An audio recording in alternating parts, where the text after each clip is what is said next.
My stepsister and I got married on the same day. Her wedding convoy was extremely luxurious and grand, but my newlywed husband only sent a beat-up minivan to pick me up. Seeing this, my stepsister rudely mocked me. She said my life would definitely be very poor from now on, while she was about to live the life of a wealthy wife. But I didn't care about the strange looks from the crowd at all. I directly got into that beat-up minivan and drove off in style. However, as soon as I arrived at my newlywed husband's doorstep, a rooster suddenly flew out, startling me and making me step back. Before I could even regain my composure, my husband's mother warmly welcomed me into the house. But I was shocked to see that my poor husband's family was using a $1 million luxury car to dry fish. After entering the house, I was even more surprised to find a table full of exquisite food. Even the chopsticks used for eating were made of gold. I took a bite of abalone, and it was even more delicious than what I had in five-star hotels. It was then that I realized my husband's family situation was not simple. Just then, my husband, whom I hadn't met yet, rode back on his bicycle. Our eyes met, and we fell in love at first sight. Only after his mother reminded him did he remember to give me a greeting gift.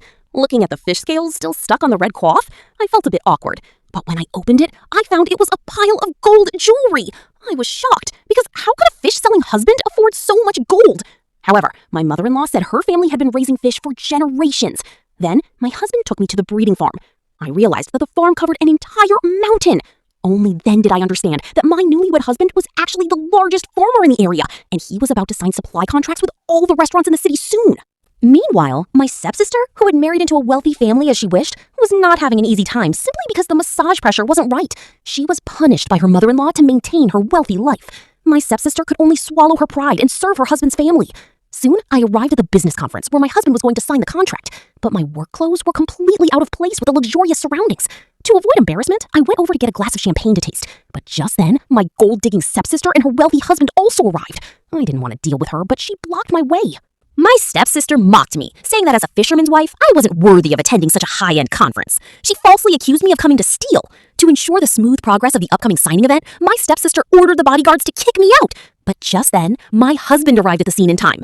But before my husband could stand up for me, my stepsister falsely accused my husband of being my accomplice. She said our purpose was to steal this $1 million necklace.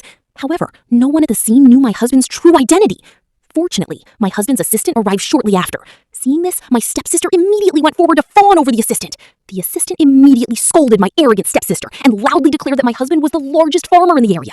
Only then did my stepsister realize how foolish she was.